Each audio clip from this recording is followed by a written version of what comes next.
Don't you just wish sometimes there were just some simple things you could add to make your everyday life easier? From your dedication to your health, to your energy, to your time management, and even your organization? Well, I have great news for you, because in today's episode, I'm going to share 8 life hacks that made me get my life together, that improved my discipline, my productivity, and my dedication. And the best part is you can start all of these today, like from right now. They're easy to implement and they have a massive impact. Before I implemented any of these, I felt like I was constantly juggling balls. I was trying to fit everything in all the time, and my motivation was coming and going. It was unreliable.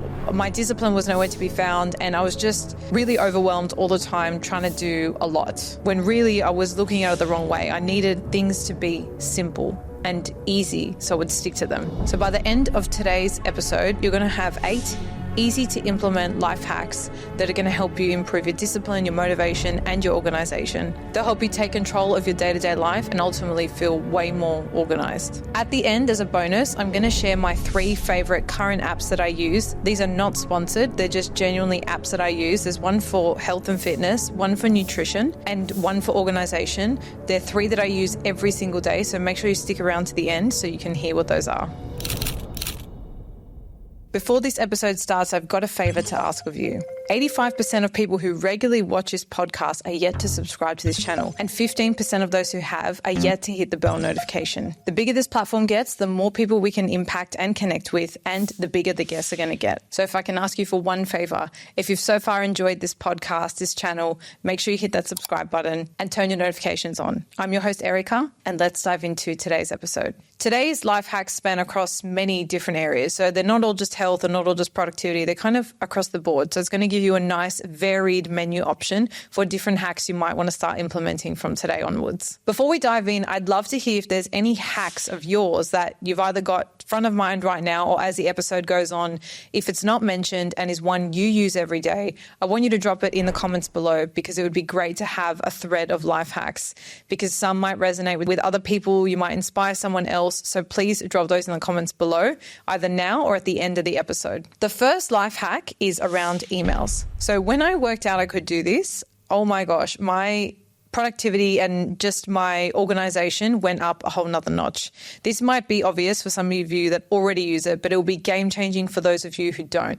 And that is to schedule emails to yourself. No one else's inbox is as important as your own. What I mean by this is, if I'm sending out a pitching email, for example, say you've written something to a client to bring in more business, to connect with someone, etc. How often is it that you go back and follow that up, right? You might forget, you might remember, you might put something in your diary. A really simple way of doing this is, the second you send the email, send an email to yourself to follow up in 2 weeks from then. 3 weeks, 4 weeks, whatever the frequency is that you want. That just means I've literally just parked it out of my brain. It's coming back to me in 2 weeks as a reminder if they haven't responded, right? If they respond, generally you see the follow-up email scheduled underneath and you can just delete it. But it helps me be on top of guests, organization, pitching things, events, meetings, etc. Anything I need to do. I even like to do this when I get reminders to pay bills. Sometimes you get them really early in advance for like renewals or just different things. And say I'm really busy in that moment, but I've opened the email. Instead of just leaving it as unread, because that will go down in my inbox and I'm going to forget about it, I just schedule send to myself like 3 days before it's due with like a pay now reminder. And this has just been such an easy way for me to organize my inbox, because it does get flooded, things do get pushed down, life happens, and you can't always remember that you're going to follow up that person, right? But if you just schedule send yourself or an email reminder at the time, wow, this just changed my life. And it's like having a personal assistant. And whenever I get my own reminders, I'm like, I love past me for doing that. Like, that is just so useful. So schedule send emails to yourself is one of the best life hacks I've ever used. Number 2, this is for my people watching who are feeling like they don't have consistent motivation when it comes to exercise or going to the gym or anything in that realm. One thing I do every single day, still to this day, is I will put out my clothes and my gym bag packed the night before. What this means is I have like 10 less decisions to make in the morning. I just wake up, pull my clothes on, brush my teeth and walk out the door. instead of waking up thinking about what I'm going to wear because what workout am I doing, because my girls know, depending on what workout you're doing, the outfit needs to change. Then what goes in your gym bag, again, depending on what workout you're doing. So thinking about all of this the night before removes that decision fatigue first thing in the morning and just makes it that 10 times easier to get up and go. If you know you have to get up and think about all these things, your day's already, like your energy is already being utilized so much more. So this I find is such a good tip. I even do this with like work clothes. Now, one little segue on this, a lot of people always say to me, like, why do you always wear the same thing on the podcast? Listen, I don't have the brain power to think about a new outfit for every single guest that I interview. I've got like a podcast uniform now, and it's honestly one less decision I have to make. This is not a fashion show podcast. I'm definitely not a fashion icon in any regard. So this is just something I feel comfortable in. It helps me get in the zone, and it's one less freaking decision I have to make. So wherever you can reduce that or do it in a condensed way to make the next thing easier is the biggest life hack. And I find in this setting with like putting my gym clothes out the night before has been the best way to keep my ease of just getting up and going in the morning to the gym. So try it and let me know if it works for you. The third life hack, don't be a morning person if it's not your rhythm. This one really revolves around energy management. It's something I love talking about. There's a massive productivity myth that you have to be good at time management to be productive. Yes, there's an element of that, but there is a foundation piece to that, which if you miss energy management, you're wasting your time just focusing on time management. Energy management gets you to really think critically about your own energy peaks and dips throughout the day. So for morning people, they do have energy peaks first half of the day or first thing in the morning, and then it dips in the afternoon for most people, right? Whereas night people, or night owls as they call them, generally have more energy in the evening. And so for those people to force a morning routine just because it's quote unquote the right thing or the thing they should be doing is not the most productive thing for them to do. So waking up early is not necessarily the key to productivity. One of the biggest life hacks I can give you is to work out your own energy management, work out your own energy peaks and dips, and structure your time around that. On this note, I had a psychologist on the show, Dr. Saliha Afridi. She's incredible. She spoke about this from a psychological point of view, from her own personal and professional experience. And that episode is jam-packed with tips on this point. So I'm going to put a link to that in the show notes if this is one you're interested to learn more about. But it's invaluable to the way you show up every day and the way you maximize your energy with what you're doing. Number 4 is in the realm of meal prepping. How many of you watching have been saying to yourselves for ages, I want to meal prep, I want to start meal prepping, I want to eat healthier, but it just seems to be one of those things that you can't stick to. I was there for a long time until I started having a system for it. Systems are life, guys. Like you need systems for things. Otherwise, you're just relying on how you're going to feel that day, what kind of brain power you have that day, what kind of motivation and inspiration you have that day. And I'm telling you now, I do not feel inspired to cook every single day. What I do is I plan on the weekends. So I'm going to share with you guys kind of like a 2-step approach I have to meal prepping, which has helped me be really, really consistent with it.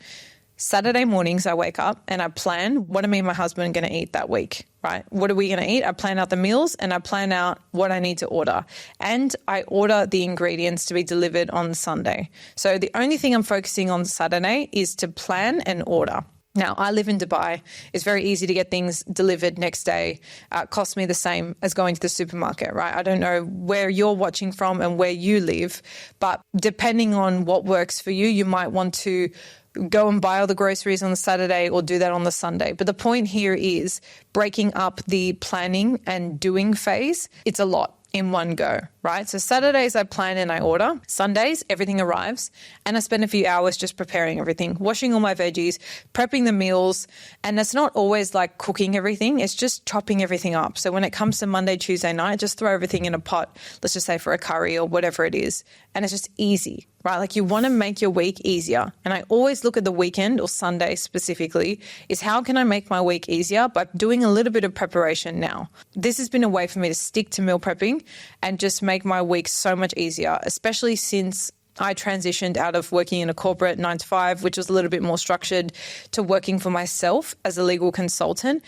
I do not have the energy after a crazy busy day of being on episodes or doing client work, to think about what am I going to cook for dinner and order food that night. Like that is, you're overloading on the decision fatigue, right? There's kind of a running theme here. It's all these hacks are ways to reduce that decision-making power. You want to make it as easy as possible. So find a system that works for you. Maybe that's on the weekend. Maybe it's twice during the week. Obviously think about what works for you.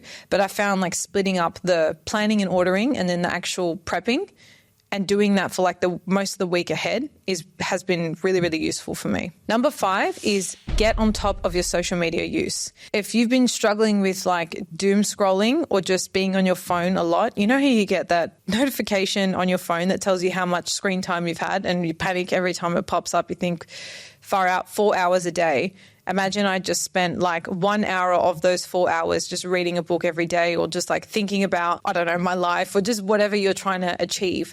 Like it freaks me out every time I see that. So one thing that's been an incredible change for me is bringing intention to my social media use and time limiters. So the intention piece is like, why am I using social media, right? If I'm feeling bored or lost or I just feel like I want a distraction, right? I need to acknowledge that first and foremost because I love memes. I love sending them to my siblings. We've got a dog chat. Like they serve a purpose and it's entertaining.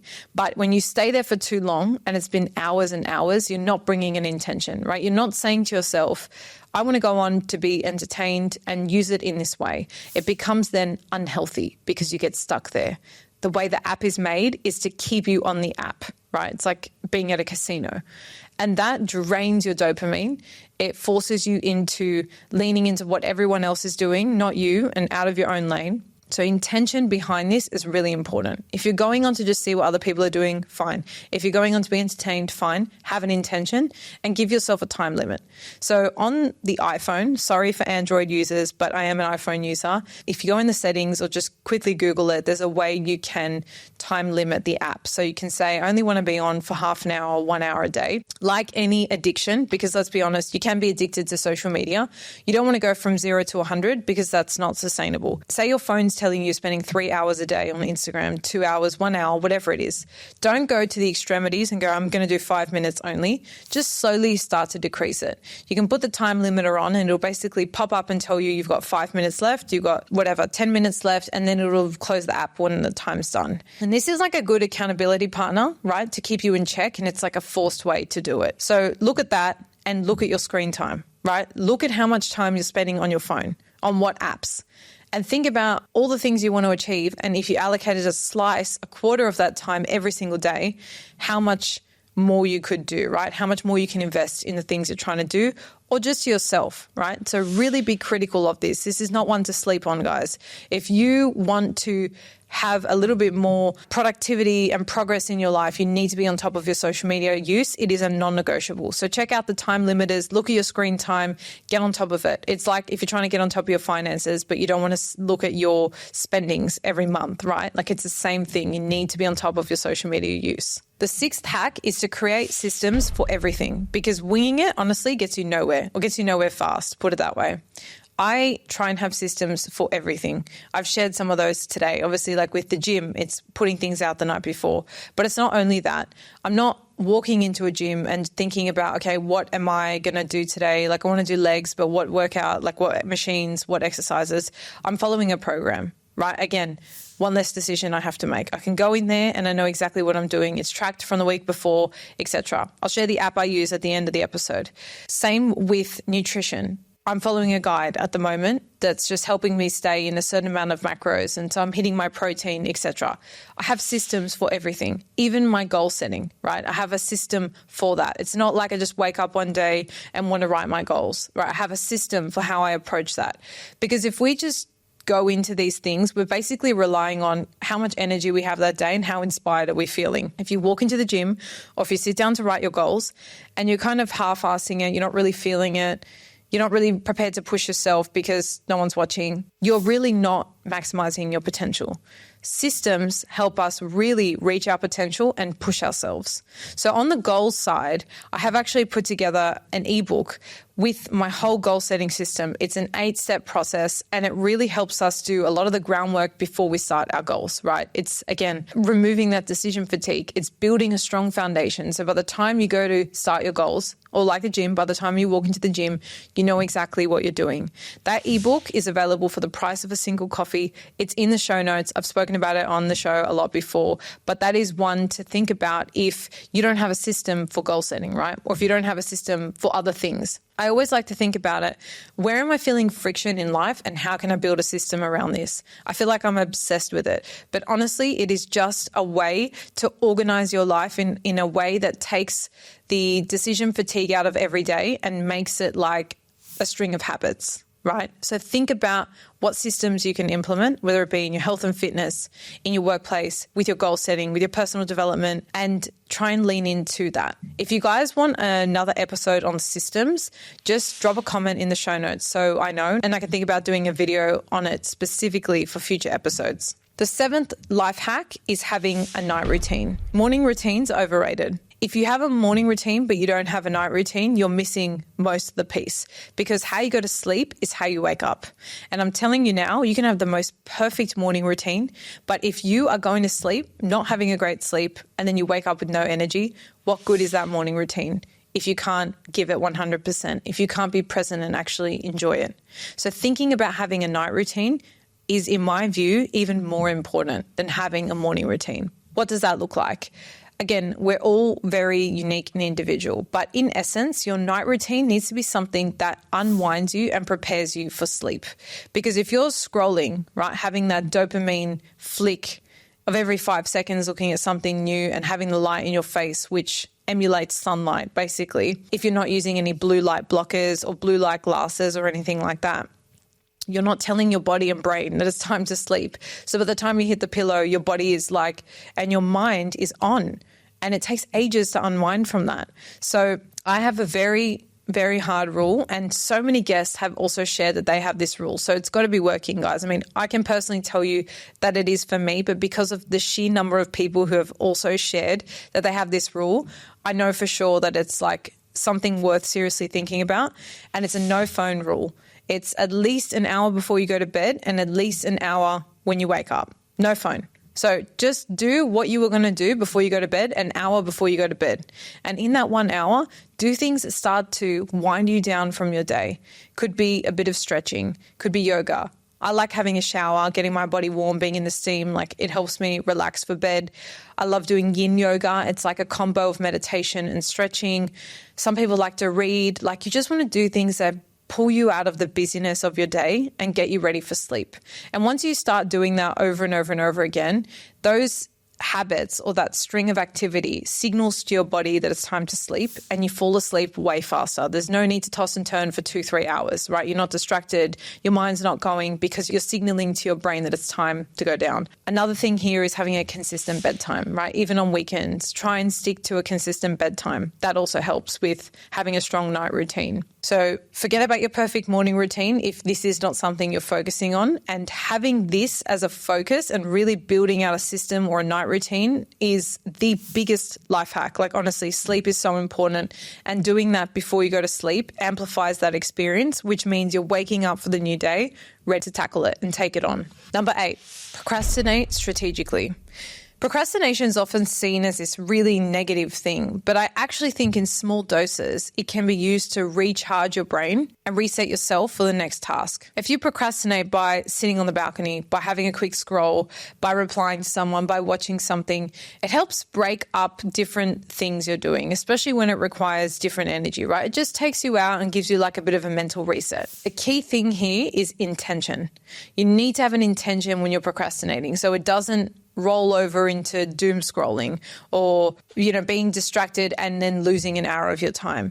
Allow yourself to procrastinate strategically and with intention. So I'm going to let myself scroll for 10 minutes just to switch off in between 2 really brain heavy tasks that I'm doing. You might want to meditate. You might want to go out for a walk. You might want to cook something, do your washing, whatever it is. You can use procrastination strategically if you bring a level of intention in. So those are the 8 life hacks that have honestly made my life so much easier. As you can see, there's kind of a running theme of removing that decision fatigue of me needing to make decisions on the day all the time and building out those systems that help me actually have these habits kind of pre-written for me. So I would just wake up and it's easeful. I'm not forcing myself to do things. As promised, I'm going to share the 3 apps that I'm currently using. They're not sponsored. They're just apps that I love. The first one is for the gym. So I'm using an amazing app. It's called Move With Us. The founder is Rachel Dillon. She's an Australian girl and I love the workouts. I'm a resistance training girl, so I love lifting weights. The app has like a hybrid so you can do at-home workouts too. And it's just probably the best fitness app I've used. You're easily able to change your exercises and the way it's done is just really, really good. I love it. It's very high quality. The second one is for like nutrition and it's actually also on the same app. So when you sign on to a program, it asks you kind of like your protein goals, your macros, etc. And there's so many meal plans. And what I love about it is on like, say the meals like a chicken pad thai, you can actually go in and change the protein. So say you don't like chicken, you're vegetarian, you can change it to tofu, or if you feel like having fish, you can change it and it'll give you the equivalent of the macros. It also gives you a shopping list. So it just makes my Saturday planning so good, so easy. There's so many options on there. The functionality is amazing. I honestly really should reach out to them to be like a brand ambassador because I'm a huge fan. It's amazing. Check it out. It's called Move With Us. And then to organize my life, so that's kind of like the first 2, right? Like fitness and nutrition. To organize my life, like day to day with meetings and appointments and things like that, I use 2. So one's called Sansama. And this one basically is for anyone watching who has many different email accounts. So for me, for example, I've got one for work, I've got one for the e-com business, I've got one for the podcast, and then my personal email as well. So having like meetings and schedules and appointments on all different emails can get very hard to track. So Sansama lets you plug in all the emails in one place and it will pull together all the scheduled events and appointments in different colors. So you've got it in the one calendar. That's been brilliant and I love that one. And I also love using Calendly. That would be my 3rd recommendation. This is good for me because I currently live in Dubai and I often do business with people in Australia, people in Europe, and the time zone thing, it's burned me so many times. I'm really bad at converting it. It's just not something, I just can't keep on top of it all the time. And I feel like it's unreliable to do it manually. So Calendly is so good. I put in my availability and the person who's trying to book in can just put in their time zone and see what that is on their time zone. Like it's just so easy, especially for US. Sorry guys, you guys there are on like the complete opposite time schedule and I can never get it right. So this is a good one to do the conversion. So those are the apps I'm currently using. I have been using for a while and really, really highly recommend. And I've put links to all of them in the show notes below. If this episode has really prompted you to think about, okay, I need to do an audit of how I'm spending my time. I need to think about what is taking up all of my time and I really need to be considered and intentional with what deserves my time. I've done an episode which is kind of like a 2-part workshop and it explains the balance theory, which by the way, is a concept on work-life balance and it's how to actually achieve that. So it'll take you through working out what your priorities are and then how to actually schedule your time around that. And it'll help you get very clear on what deserves to be in your life because it means something to you and what doesn't. And you'll very quickly work out where you're having time leaks. So where you're spending time that is time you don't want to be spending and what really doesn't deserve to be on your calendar. So check that one out. It's in the show notes. I highly recommend that for anyone who hasn't done a time audit or wants to get really granular with some of these hacks. But all these hacks are things you can implement from today. They're easy, they're free, they're things that you just need to decide you want to start doing. I'd love to know which one of the 8 really stood out to you. So drop a comment below and let me know. And also, as I mentioned before, if there's one that you use that could be useful for the community, make sure you let us know too. I would love to continue to flesh this out and see like a thread of life hacks. So drop yours in the comments below. Let me know which of the 8 was your favorite. Thank you guys so much for tuning into another episode and I'll see you guys on Monday for another podcast.